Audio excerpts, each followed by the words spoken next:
Elsie's Little Pickles, the pickle pot for the people.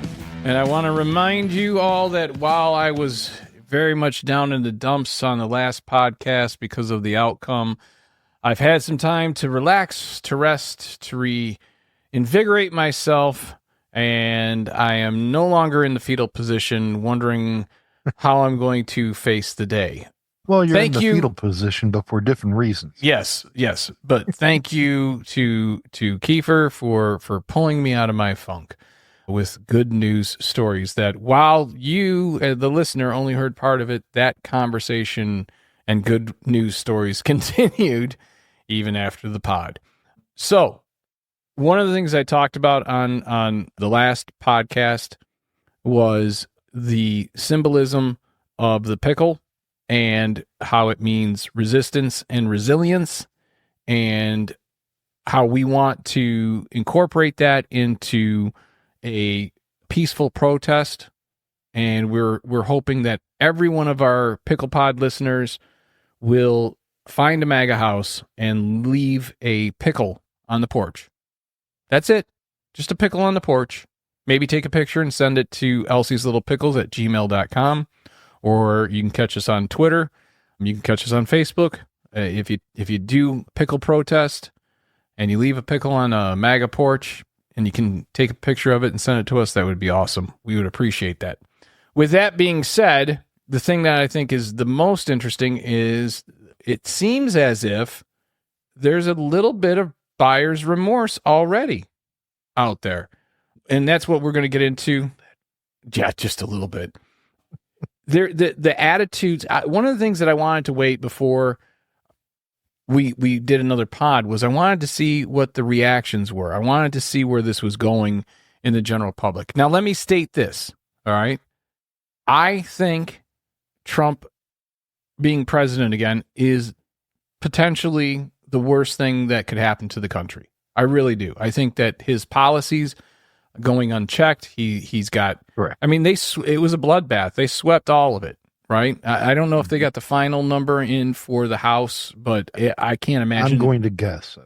Yeah, I think that they did. I've heard conflicting stories on that, whether they got the House or not. But I believe that they got the House by about 2 seats, if I'm not mistaken. So you're talking, he's got the full boat. He's got full reign, and he's got the Supreme Court who has given him basically a get-out-of-jail-free card so long as he's in office. So I think he's going to do a lot of things that he said he was going to do. I believe that he's going to do what he said he was going to do. When somebody tells you who they are, you should believe them. And now we're starting to see the fallout from that a little bit. You're starting to see people who didn't think voting for him would affect them negatively. They thought it would be more positive than negative. And that's what this show is going to be about, is we're going to talk about a couple of things. One, we're going to talk about some of the appointments that have been made already, or that he's going to make, I should say. He's announced, at least. And we're going to talk about the Department of Education, because that seems to be one that on all the socials is popping up the most. It's also one that is in the news currently. I think that people don't fully understand what the department, or didn't understand what the Department of Education did, and now they're starting to find out. This is definitely a fuck around and find out moment for a lot of people who voted for Trump. Some people will be diehards, some people will be ride and die till the end, even if it means that they're on a sinking ship and there's no hope for them. They will say this isn't Trump's fault, and that's okay. All right. I want to start off by saying, I hope I'm wrong. I really do. I hope Trump, and I hope Trump has a great presidency. I hope he does wonderful things for this country. I hope that this country is so enamored with the job he does in the next 4 years that, and the country's in such healthy condition and everyone's just getting along, and there's no waste and fraud in Washington, and the swamp is drained, and, all these things. I don't think that that's going to be the case, but I hope I'm wrong. I honestly, I don't know about you, Kiefer, but I come from the point of view of, even if it wasn't my guy, right? It's just like a sports team. Even if my sports team doesn't win, I hope that whoever I choose for the playoffs or for the, the grand finale, I hope they win, even if that's the team that beat my team, right? I can't help but try to be optimistic.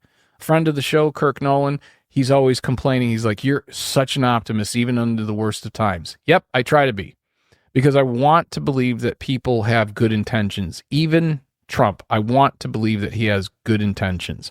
And I want to believe that he is capable of doing good. However, that brings us to some of these appointments. And it brings us to the realization and some of the buyer's remorse that we're about to get into. So with that being said, one of the first ones, correct me if I'm wrong. Well, we know, as an example, we know Kristi Noem, we'll get to her in a moment.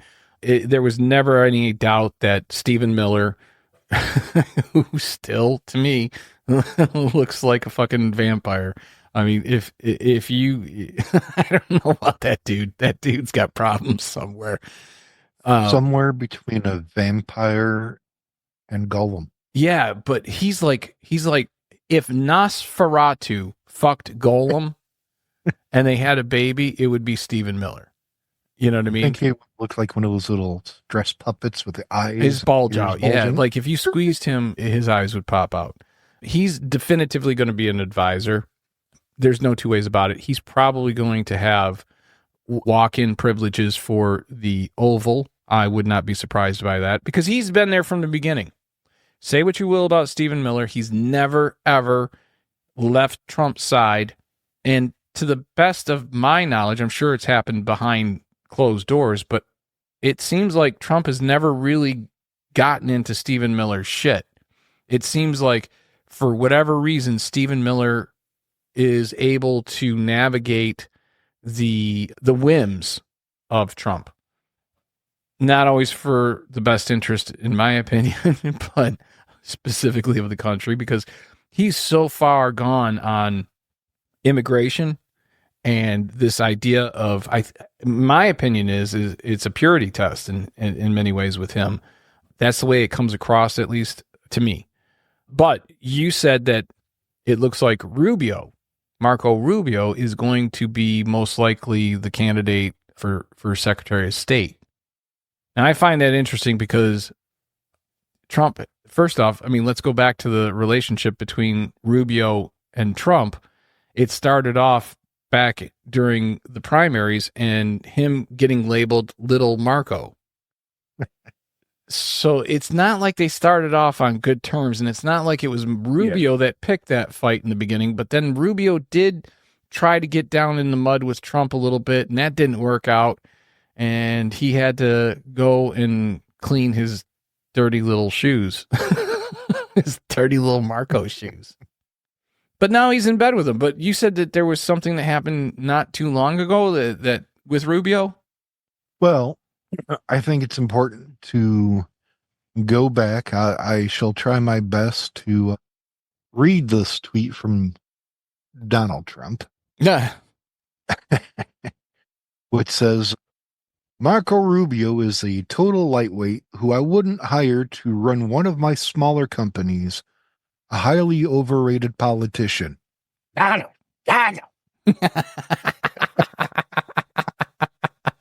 I couldn't resist.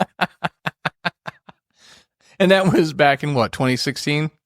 2015. 2015. Okay. So obviously there's been some time. So maybe they get along now? No. I didn't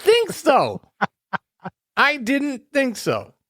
Marco Rubio, what a name. Marco Rubio. Who names their kid that? Well, it's just, I don't know. Anyway. Little Marco. There's a video of him speaking to a crowd where he says, and I quote, "Guys, we have a con artist as the front runner in the Republican Party. A guy who has made a career out of telling people lies so that they come in and buy his product or whatever else he does." So that was obviously back from 2015, 2016, right? No, that was in July of this year. July of 2024. That came out of Marco Rubio's mouth. And now That came out of Marco Rubio's mouth. Marco Rubio looks like he's going to be Secretary of State. Okay. Fine. I see how this is. There's actually also a compilation of Rubio insulting and demeaning Trump, including calling him the con man over and over again. That's roughly 4 minutes long. Well, I wonder if that was presented to Trump in his vetting process. I only hire the best people who are most loyal to me. How's that loyalty test going to work out there? I don't know. I don't know, but I'm glad I'm back in the spectator seats so that I can just sit back, eat some popcorn and some goobers and watch this shit show happen. It's amazing. Oh, maybe a bag of Twizzlers to go with it. You know. So I just found a headline that oh no. Oh boy. Well. Come on, lay it on me. Don't keep it to yourself. A robot dog has been pictured at President-elect Donald Trump's Mar-a-Lago resort in Palm Beach, Florida. The robot dog is labeled the United States Secret Service acronym USSS. It was photographed patrolling Trump's estate on Friday. Oh, great. So there is, in fact, robot dogs being deployed to guard Donald Trump after all the assassination. Now they got robot dogs. You can't make this shit up, people. A robot dog, which I guess if you think about it, makes sense because robot dogs don't have feelings. Yeah. Well, Trump doesn't like I dogs. say dog. Trump says canine. Or no, I have that backwards. Canine. I say dog. Yeah. So one of his other picks, one of the things that I think is interesting is Rubio, that it doesn't bother me too much about Rubio. All right. I will say that after 3 days of being on guard for Trump, the robot dog walked out in front of a bus and put itself to sleep. So Rubio, this is the reason why I'm not too worried about Rubio. I don't think he's the greatest by any stretch. I don't think that he really qualifies for Secretary of State, but he has a background that aligns with the responsibilities of Secretary of State due to his experience in foreign policy and national security. So he he's been a senator from Florida since 2011.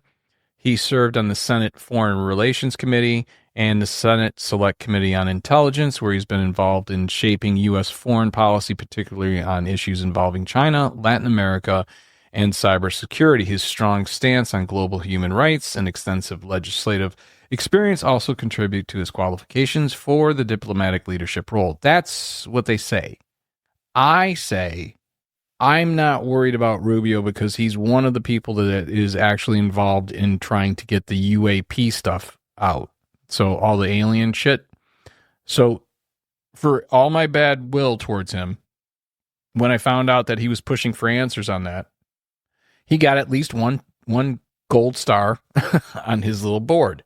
He's up there with, and again, these are people I disagree with on damn near everything, whether that's Luna, whether that's Tim Barchett, whether that it doesn't matter really. I mean, like if you're a Republican and you're willing to say, look, let's get to the answers on the UAP thing.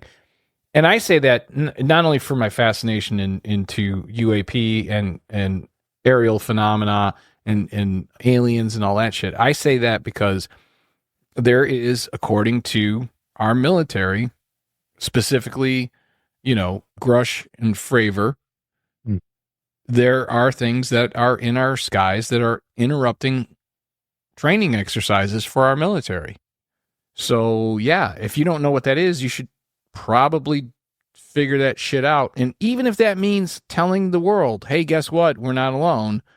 At least then we can deal with it, But when you got get on TV, hey, Guess what, folks? Yeah.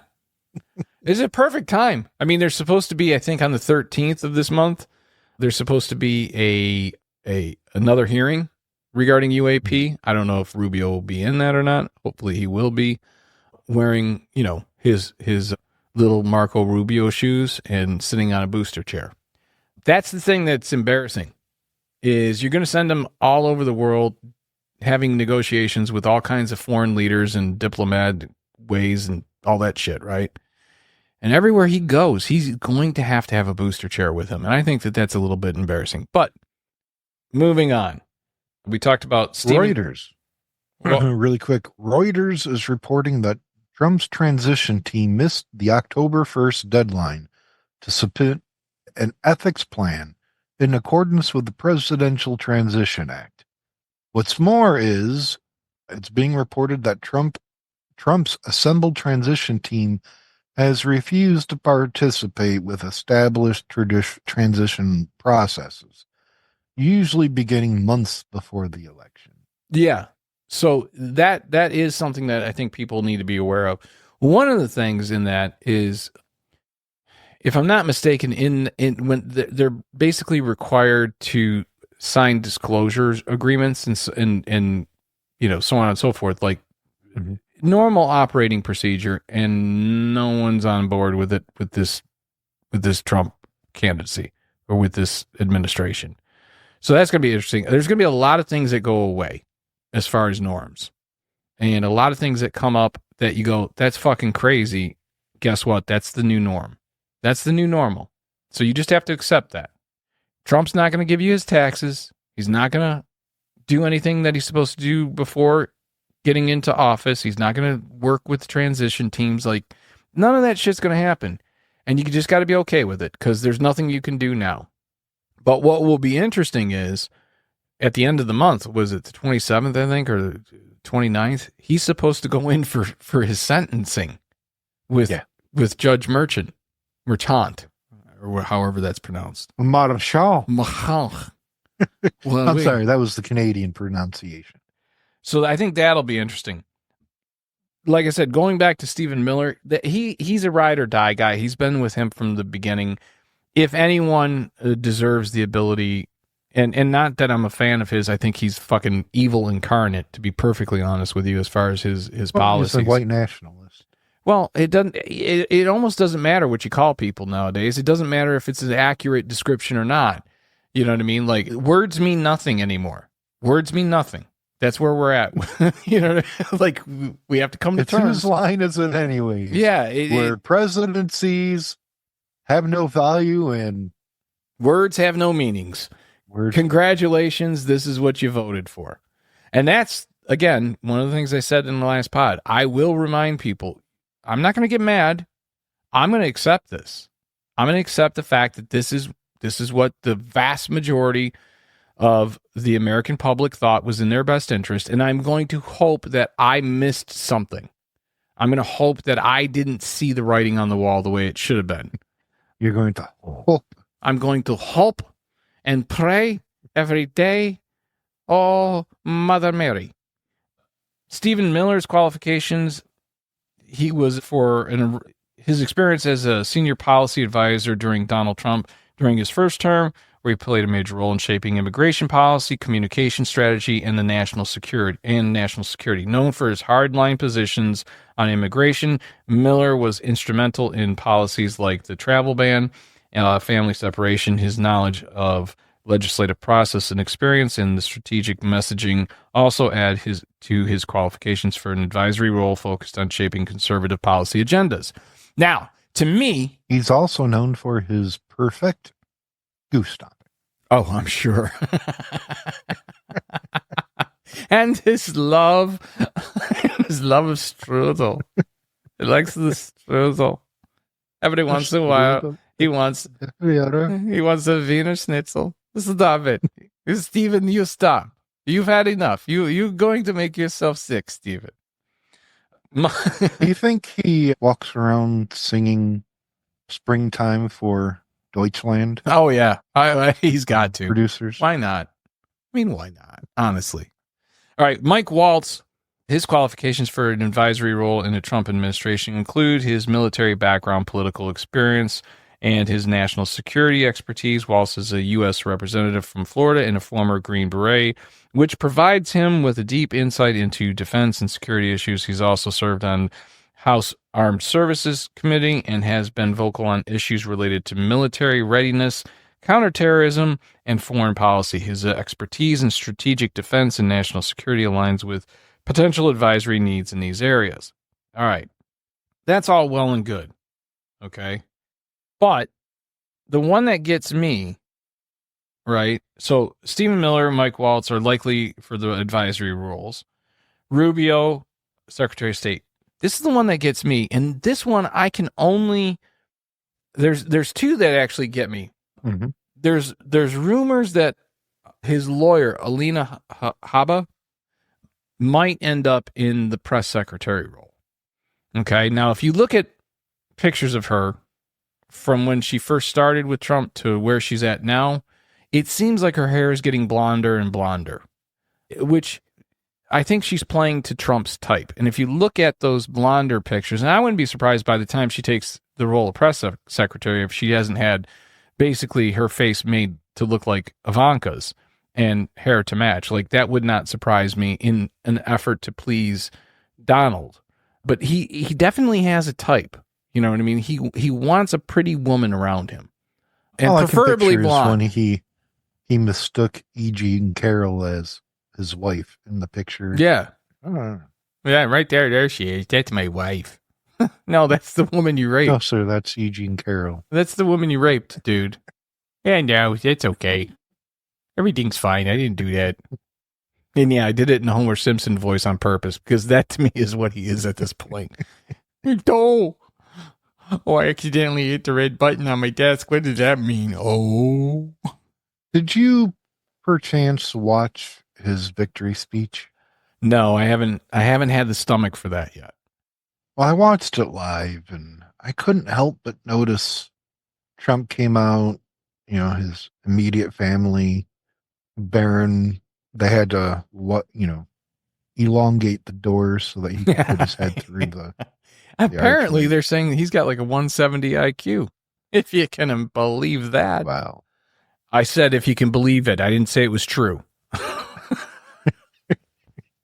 I'm sorry. But he might be a smart guy. Out, and for the first 2 minutes, you didn't see J.D. Vance and his wife. They were kind of far back in a long train of everyone but you first. Yeah. It was very entertaining to me that even Dana White was among Trump's children standing there before Vance, long before Vance. Yeah. And when Vance began to speak, he kept turning his back to look at Trump. I'm not sure if he was doing it to say, I'm talking to you, or if he was saying, do I have permission to continue? It's not even a, do I have the permission to continue? It was more of a, he kept darting his head over like, he doesn't have a knife, does he? Usually awkward, odd. So usually you pick VP that is competent, but no one would want as president. And it's usually an older person. And you've seen that, consistently. So like when Bush was in office, he went with the older guy in Cheney because no one wanted Cheney as president. So that takes away like a lot of assassination attempts. Except for his son with the lights. Oh no, I'm thinking Darth Vader. My bad.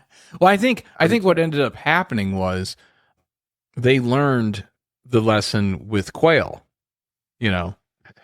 and J.D. Vance, Mr. Potato Head. Yeah, J.D. Vance. He's just Trump's Quayle. You know what I mean? Like, he's not bringing anything really of substance as far as like historical knowledge or experience. What he's great at, and he really is good at this, is taking the gibberish that comes out of Trump's mouth and then repackaging it as something that sounds academic. That's his only superpower. He's not going to get Trump to change his mind on shit. He's not, like there's so many different things that he's just not going to be able to do just because of the fact that he's dealing with Trump and Trump only respects Trump. So basically, Vance is Trump's Grammarly. Yeah, kind of. Yeah, exactly. Kind of exactly. So, but this is the one that really blew me away. Like, I can understand a lot of his decisions based on loyalty, and this is definitely a loyalty position thing, right? In my opinion. Mm-hmm. Choosing Kristi Noem for the Secretary of Homeland Security. Now, this is a job that oversees efforts to protect the U.S. from a wide range of threats, key responsibilities, border security, managing immigration, and securing borders. Okay. She is a governor from South Dakota. I don't see how that really plays into any of her strengths. I don't. I mean, well, I'm pretty sure Trump just likes to look at her. That's my point. I think he just likes to look at her. And she's an attractive woman, okay? From a distance. Not so great up close, but from a distance, very attractive. From a distance. Even a close up, she's not horribly hard on the eyes, but she's not as, from a distance, she's a smoke show. Counterterrorism, preventing and responding to terrorism. Again, not a big thing happening in South Dakota. No. Cybersecurity, protecting critical infrastructure from cyber threats. Again, not a big deal in South Dakota. And I'm only saying this from the point of view of, I'm not saying these things don't happen in South Dakota. I'm saying that it's not a big issue in South Dakota. It's the equivalent of having to use the plunger on the toilet. No one likes to have to do that job, but it's not a big job. It's something that's easily done. She would be my pick if I needed a head of a department of bear removal. Yeah, exactly. If you needed roadkill removed, I think she would be right on top of that. Under out in her heels with the broom and the dustpan. Disaster preparedness and response, coordinating federal assistance during natural disasters. I'm not sure how many natural disasters there have been in South Dakota. I honestly can't remember any. And I'm not, again, I'm not saying ask Professor Google. Yeah, I'm not saying that they don't happen. I'm simply saying I don't remember any. Let's see here. Transportation security, ensuring the safety of U.S. transportation systems. All right. Emergency communication, leading the national emergency communication planning and support. All of these are this is basically the number one law enforcement job in the country. North Dakota gets a lot of floods. She's in South Dakota. Yeah. What did I say? You said north. Ah, my bad. South Dakota. Okay. So South Dakota gets a lot of floods. Okay. So she can handle flooding because she obviously is going to send out the canoe patrol. But this is like some bounty. This is like one of the number one, as far as like law enforcement, this is like one of the, and she has, as far as I know, zero law enforcement experience. No. So if you're hiring the brightest and the best, I only get the best. Wouldn't you want somebody in law enforcement that has a little bit of law enforcement experience, especially if they're going to be running the entire fucking department for the entire country? That would seem to me that you would need somebody more than a loyalist. That would seem to me like you would need somebody that might actually have an idea how to do the job. Now, if the job was killing dogs, she's your girl. You know what I mean? Like, send her down to Springfield, Ohio. Let's see how she does. None of this really makes sense to me so far. Well, I shouldn't say none. Stephen Miller is really the only one out of the bunch that does make sense to me. But, again, I'm hoping for the best. Hope that it just works fucking out. Now, onto another story. I seem to be taking I'm hogging the mic a bit. But That's all right. this is the one that's actually big in the news right now, is his plan to dismantle completely the Department of Education. He's made it clear that, let's see, on a campaign, I want to make sure I get this quote right. I say it all the time. I'm dying to get back to do this. We will ultimately eliminate the federal Department of Education, he said in September at the Wisconsin rally. We will drain the government education swamp and stop the abuse of your taxpayer dollars to indoctrinate American youth with all sorts of things that you don't want to have our youth hearing. Okay, so what don't we want to have our youth hearing? Truth. Well, we don't want our youth hearing that there are transgender people. We don't want our youth hearing that what? I mean, honestly, what? That people have sex? If they have a phone, they already know that. I don't care if they're second grade, they figure that shit out. Yeah. So what exactly are we protecting our children from? Because to me, this sounds more like I'm going to get rid of the Department of Education. Correct. So that everything has to go through me, and I will be able to decide how those billions of dollars are spent.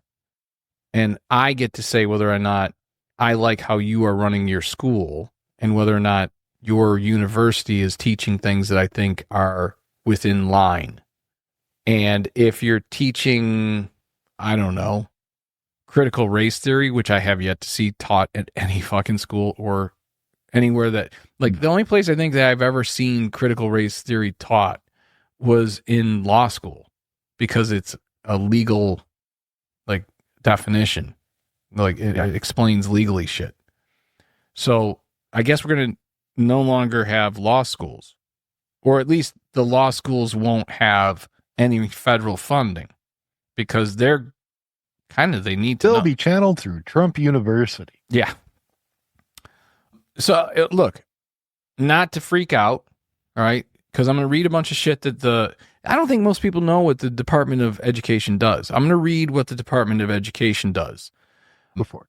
And the reason I'm going to do this is because this is actually what is stirring up a lot of the fear from people who did vote for him.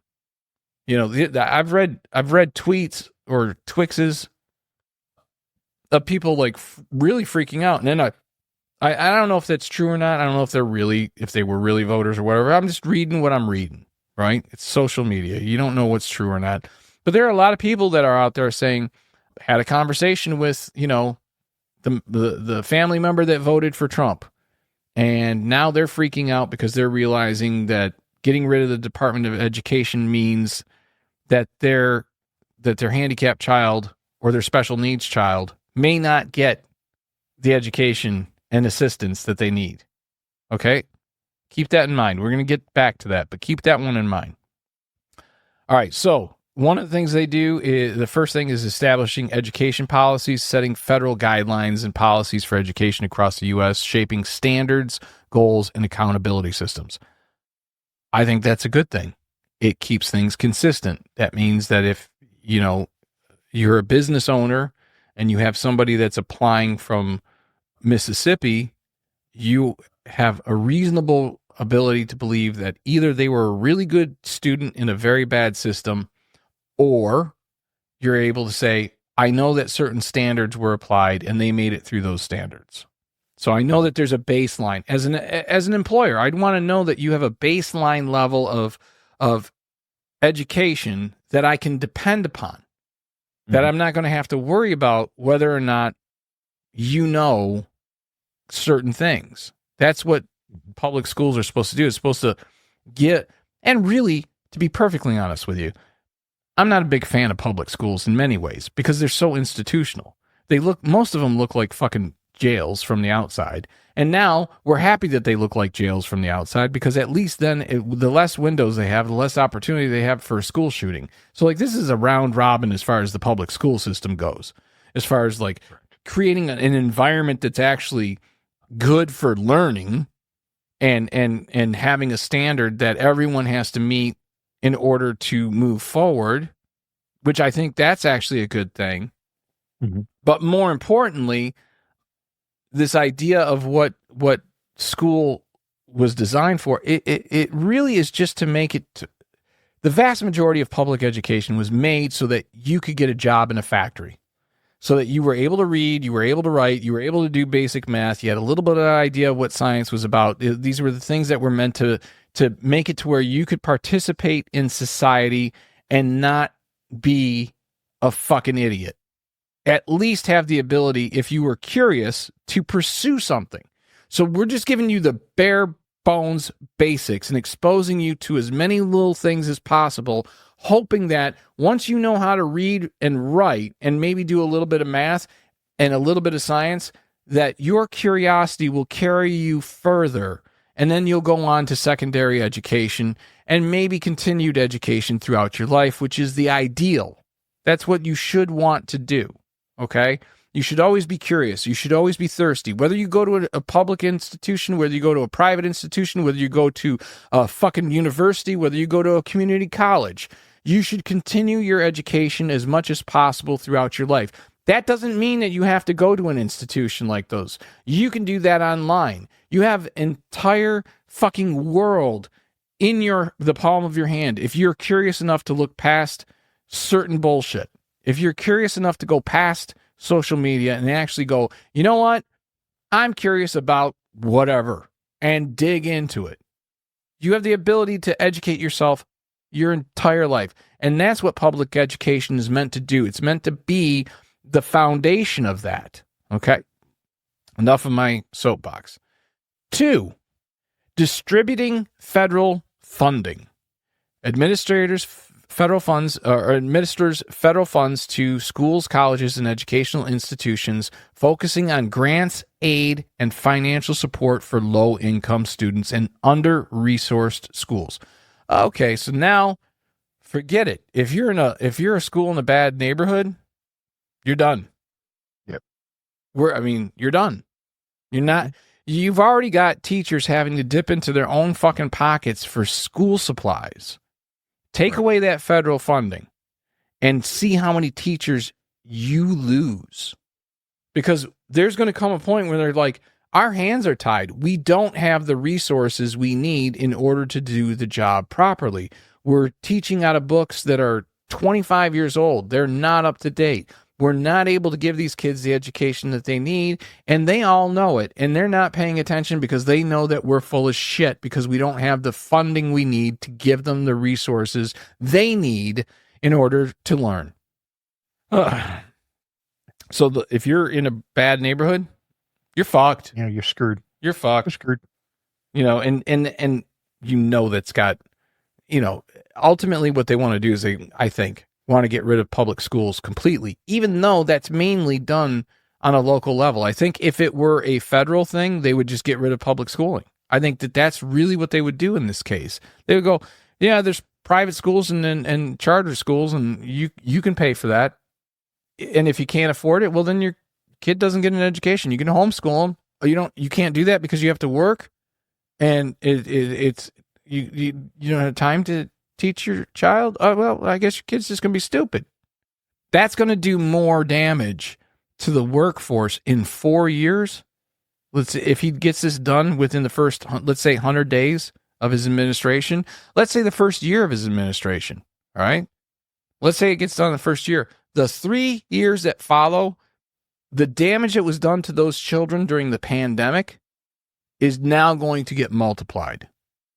Because most of those kids that were in kindergarten on up, they're going to be affected by this. They were affected by the pandemic and it set their education back. Now they're going to be affected by the Trump pandemic, and that's going to set their education back. All right, number 3, ensuring equal access, right? So this enforces laws related to education opportunities such as Title IX, the Americans with Disabilities Act, ADA, and other civil rights protections. All right, so if you're in a wheelchair and your school needs a ramp, too bad. Get up and walk, you lazy bastard. You lazy son of a bitch. collecting and analyzing data, gathers statistics on performance of schools and students, conducts research, and publishes reports to help guide policy and improve education quality. How could that be a bad thing?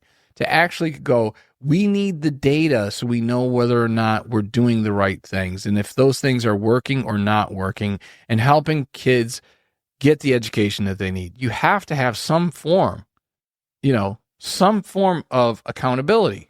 Now, whether you want to hold the teachers accountable or whether you want to hold the kids accountable or you want to hold both, there's got to be some form of accountability that the job is being done. You don't clock in at McDonald's and go into the shitter for 8 hours and then come back out and clock out.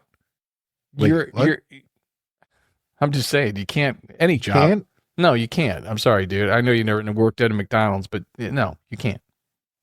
Supporting educational research and innovation funds and promotes educational research through grants and partnerships with institutions, aiming to find new methods and technologies to enhance learning. Again, how is that a bad thing? Monitoring compliance ensures that educational institutions comply with federal laws such as anti-discrimination policies and accessibility requirements. Oh, so you're going to actually hold people responsible to not be racist as far as education goes, to not, all right. Oh, sorry, Timmy, you're in a wheelchair and we can't help you anymore. Administrating student loan programs. So you're going to get rid of the Department of Education, and whether you like it or you don't, regardless, it doesn't matter. You still have all these student loans that are out. Somebody needs to be there to make sure, and somebody needs to be paying for that accountability and the repayment. I mean, if nothing else, you would think as a businessman, he's going to have to figure out what to do with that part of it. Unbelievable. So you might be kissing student loans goodbye. That might be the case, but not what you owe. So if you owe student loans, you're still going to owe them because they'll figure out how to find 10 guys named Phil from accounting that will do nothing but collect bills, right? Improving teacher. Get Phil my crevice. Put him on the job. Improving teacher quality. Offers grants and resources to improve teacher training, certification, and professional development to enhance educational outcomes. Oh, so you mean that the Department of Education is going to help make sure that the teachers are educated as much as possible so they can pass on that education and do that to, all right, yeah, the kids don't need it, fuck them. Providing resources for parents and students, supplies, information, tools, and guidance, and to help families make informed decisions on education. That sounds like they just make pamphlets on what college to go to and how to get help. Addressing national educational priorities, develops and implements initiatives and to respond to emerging educational challenges such as literacy, STEM education, and career readiness. Now, with all that being said, large chunk of that is of getting rid of the Department of Education is right out of Project 2025. Mm-hmm. He's run on it. I believe it's in Agenda 47, but it's really just a copy and paste off of Project 2025 with a few edits. Well, the Project 2025, he's never going to really refer to it. He'll incorporate those ideas to his Agenda 47. Oh, I know. He'll never adopt it because it's not his brand. No. That's the thing. That's what Agenda 47 is steal. Yeah, and I don't think Project 2025 people care. They're like, fine, just do this.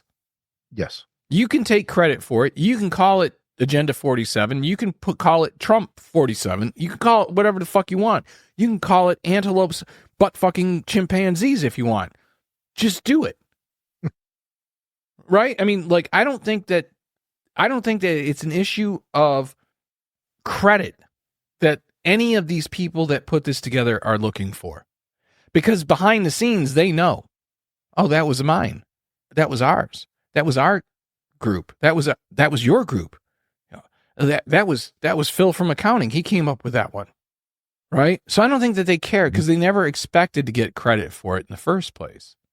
And they'd be crazy to think that if Trump did get in, which he did, that he would give credit to anyone else. This is a guy who doesn't even build the building, but puts his name on it and collects money.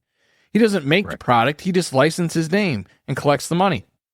He's a very... Rented out, what, 3 floors, was it, to China's government in New York City? Yeah, something like that.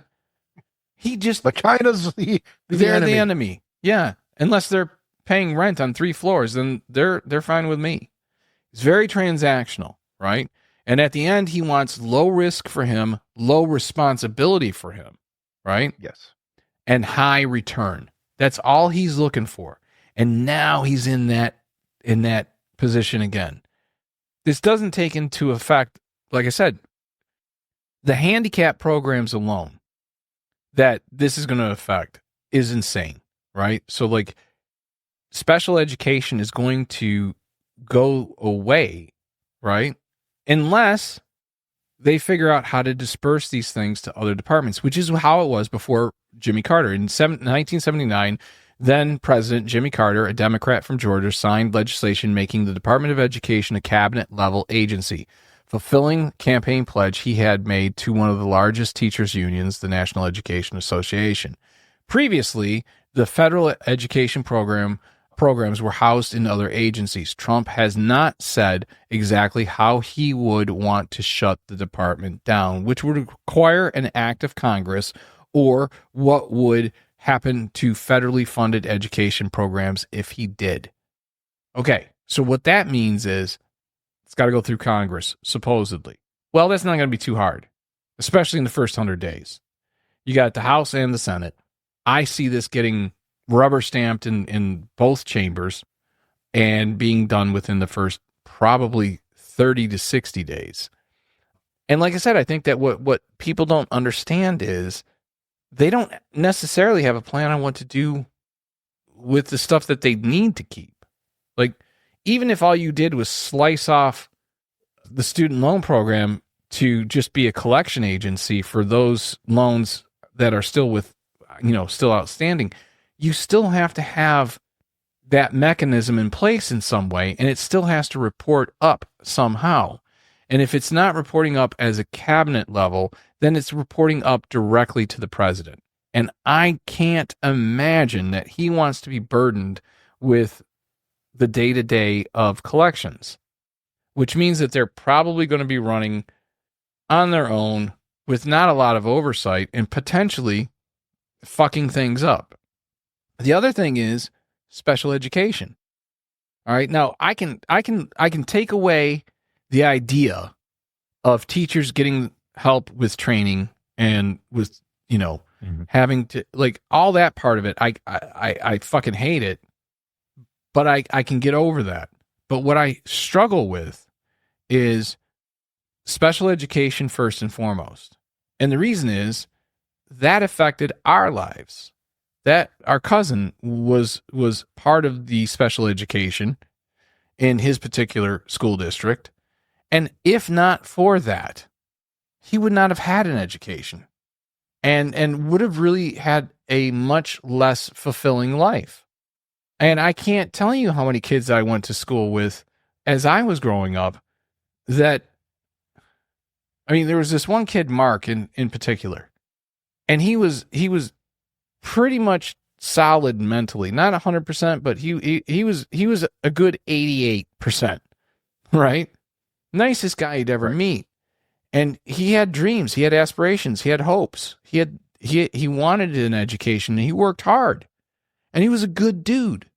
There were others that maybe, were not able to learn, but they were at least getting the environment, and they were getting taught other things. They were getting taught things that would be useful for them in their lives. So that one really upsets me. But the idea of fucking with student loans, man. And when you start making, like, essentially these threats because you're taking this agency away, and now it's just Trump essentially going, I don't like those books. I don't want you reading those books. I don't want those books in school. I don't want that taught in school. I don't want you to teach this or that or the other thing. Well, all of those students will suffer because of that. And how many universities are going to have money pulled? And not to say that the universities couldn't dial down the spending and couldn't bring down the cost of education. And I hope that that's what this does. I hope that what ends up happening is that all of his insanity brings down the cost of education for everyone. That would be a good thing. That would be something that I could get behind. And like I said, sometimes, no matter what, broken clock is at least right twice a day, and sometimes an idiot is a useful idiot. So maybe this will be something that brings down the cost of education. I'm trying to find the bright side of things, but I'm struggling with this one because it would seem to me that when you make one of the first things that you're going to do as president, attack education and not be offering up solutions rather than just, I'm going to get rid of this entity, and not being able to really articulate. Go ahead. I was just going to say, not being able to articulate how it's going to look after you get rid of it. What are you going to do? Are you going to slice off this piece and slice off that piece, put it in that department, put it in that department? Like, where are these? This isn't something you just, you don't just stop on a dime if you're a semi doing 80. And that's what this is. The Department of Education is a semi doing 80 miles an hour. You can't just stop on a dime. And there are responsibilities that if you're going to be the person that stands in the road and puts your hand out to stop that semi, there are responsibilities as far as the cargo that semi is hauling. And it might be life-changing. What are we doing with that? Well, that's the calling card of Trump's administration, his platform. It's about deconstruction, not an ounce of reconstruction. Which is odd because he's a developer. You would think he would want to develop. He's a developer in name. Yeah. He has other people spearheaded so that he can hang out with Jeff Epstein, check out women. And Elon. Yeah, that's his new buddy. It is his new buddy. And that should be terrifying for everyone. Apparently, on these cabinet picks, Elon's been sitting next to him or been advising him on cabinet picks. If you don't think, whatever it cost Elon, let's say that Elon had, I know he was doing $1 million a day for 30 days or whatever it was, if he signed the petition and blah, blah, blah, whatever. But beyond that, I don't know what Elon's kicked into the political bucket. But let's say it's $100 million, which is, that's fucking chump change for him, really. 100 million? He paid what, 42 or 44 billion for Twitter? Yep. So Even now though he in the end really didn't want it. He didn't. Still bought it. And now how he's using it. So you got this guy who's got transportation with Tesla, space with SpaceX, tunnel building with the Boring Company, and Starlink. So he's got satellites, government contracts, internet, social media. And how much do you want to bet? And it wouldn't surprise me at all. Elon leverages a big buy into Truth Social. How much you want to bet that that's actually what's been going on? How much you want to bet? How much you want to bet? Because that stock was falling prior to the election night like a fucking brick. How much you want to bet? Like a wet pair of panties. That Elon was buying up stock. Like a blind roofer. It wouldn't surprise me at all. And what that does is that shores up that stock enough to where Trump can start selling. And I think Elon was willing to do that because what does it mean for Elon? How many government contracts? Yes. How many? How many? Forget billions. We're probably talking $1 trillion over the course of time. Because those government contracts can go on 10, 20 years, depending on what you're doing. He's setting himself up to be the next Raytheon. He's setting himself up, as far as government contracts, to be the next Boeing. And he's going to do it. He's going to do it because he's got a useful idiot in Trump. Boeing, isn't that the company that when you buy a plane ticket, the ticket comes with a free wrench? Yes. And doors are optional. So that's what I've been reading is that people are really in this position of they fucked around and they found out. And a lot of them are having buyer's remorse. Well, let me get your take on this morsel of yummy feel-goodiness. All right. All hey, ears. bitch, we control your bodies, and guess what? Guys win again. Charlie Kirk. On the lip. No, that was Nick Fuentes. Oh, I'm sorry, Fuentes. Yes. Yes. Who had that inspirational message on video to the world. Yeah, he did that creepy thing where he went, I'm your congressman, and I'm in charge of your body. Yeah, Fuentes is a creepy son of a bitch, and I don't know if he's doing it out of his mom's basement, but I'll be damned if it doesn't look like it. Well, in related news, he got doxxed. Oh, did his personal address was then leaked after this, and he fled his home. Reportedly is actually now staying with his mother. Well, at least there's some good news. I mean, I don't like seeing people doxxed. I don't even like that kid. That guy is a piece of shit. But I don't like that idea of doxing people. I think that's in. Not only is it dangerous for those people that get doxed, it's in poor taste for those who do the doxing. I think that's shit. But I do think that I have he's a piece conflicted of feelings on that. In this particular case, I don't have any sympathy because while we do enjoy freedom of speech, you don't have freedom from repercussions. That's true. That's true. But I think, regardless of what happens in the hellscape that is the internet and social media, I do think that a person's house is sacred and they should be left alone. Once they cross over that boundary, fuck off. That's their personal space. But still kind of funny.